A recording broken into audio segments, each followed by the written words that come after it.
Katie, and this is my June wrap-up video. In June, I read 8 books, which is double the amount of books I read in May, so I'm pretty excited about that. The first book I read in June was Maybe Someday by Colleen Hoover. I absolutely loved this book. I've been hearing so much about Colleen Hoover's books, and I finally picked this one up because it was available on Book Outlet, so it was really cheap, and I loved it. I didn't know much going into it, just that it was a love story, and it was so much more than that, and I really enjoyed, like, I don't know if it's a twist, but like the little surprise, and you find out pretty early on. So I loved the music aspect that went along with the book, since Ridge is a guitar player and his brother's in a band, and a lot of their relationship is coming up with songs and writing music. So it was really, really good. I cannot wait to pick up some of Colleen Hoover's other books. I think the next one I'm going to go for is Ugly Love, but let me know in the comments which of her books are your favorite. Next, I read To All the Boys I Loved Before by Jenny Han and P.S. I Still Love You by Jenny Han.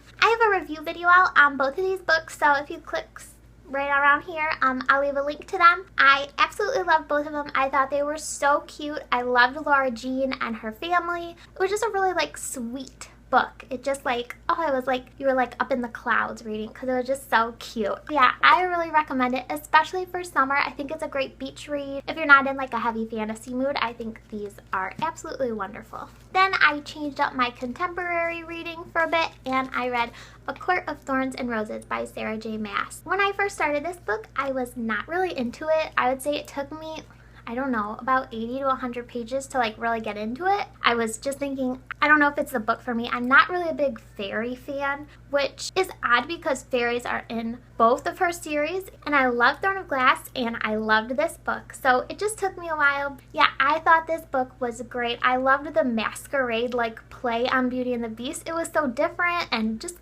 kind of odd when you stop and think about it, but it was a lot of fun to read, and I loved the new characters. I was thinking I don't know if you can beat Selena and Dorian and Kale, but this was really good. I loved Feyre and Tamlin and Lucian, and I think my favorite character in this was Rhysand. Is that how you say his name? Let me check.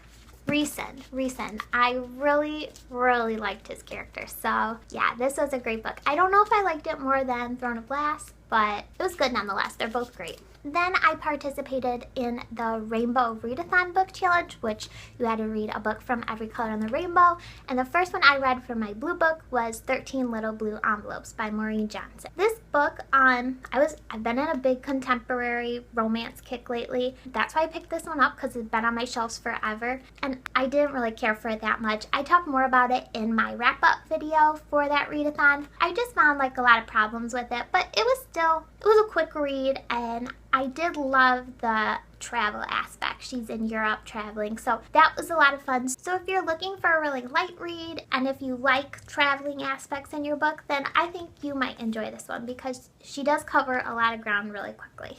Next, I read The Rosie Project by Graham Simpson. This is an adult contemporary book. We follow Don Tillman, and he is a genetic scientist in Australia, and he has kind of a quirky personality, and he puts together this project, questionnaire, to find a wife, and then things end up going a little differently, and he meets Rosie, and it's just, they're two completely different people. They have totally different personalities, and it's just how they kind of both kind of mix together, and yeah, it's really cute. I highly recommend this book. I don't hear a ton about it, but it's really, really good, so definitely look into it. Then I read the graphic novel Lumberjanes. When I first heard of this, I rushed out to the store to pick it up because it just sounded so cute, and it did not disappoint. I can't wait to continue with this graphic novel. The artwork is just so much fun, and there's just so much girl power and just a ton of adventures. It's just a nice break from reading to go into this. You get to see all the pretty pictures, and it's just so much fun. I don't know how else to describe it except for really, really, really fun. And lastly, I read My Life Next Door by Huntley Fitzpatrick. I had heard about this on Elizabeth Page's channel. She was saying it was her favorite book from last summer, just a really good summer read, and so I went and picked it up, and I really enjoyed it. It was a little, I don't want to say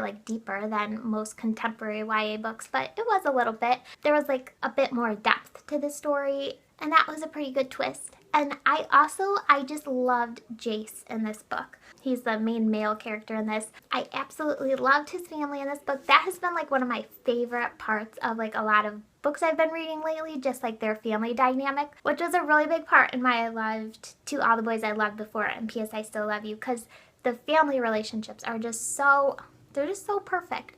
And this one did not disappoint. I definitely recommend this for a summer book. It was a great read. Also, the companion novel to this, it doesn't follow the main characters, but Jace's sister and then one of Samantha's friend's brother, their relationship. I forget what it's called, but I don't know. I'll write it somewhere on the screen. I think it comes out in August or sometime soon this year. So yeah, I'm really excited to read that too because I really loved both those characters in the books. So I'm thinking I might like that book even better than this one because I just think they were such fleshed out characters and had like really big personalities that I want to see how they work together. Alright, that is all that I read in June. Let me know in the comments what books you read this month. Alright, thanks for watching. Bye! Really covered a lot of ground quickly, so I really liked that in this story. I did find out, I realized by the end that there is another book in this series. I'm pretty sure there's only the two of them. I'm not sure if I'm going to pick it up. I think I might just read a review and see what happens in the end because I don't know if I want to read another one. But let me know if you finished the second book in this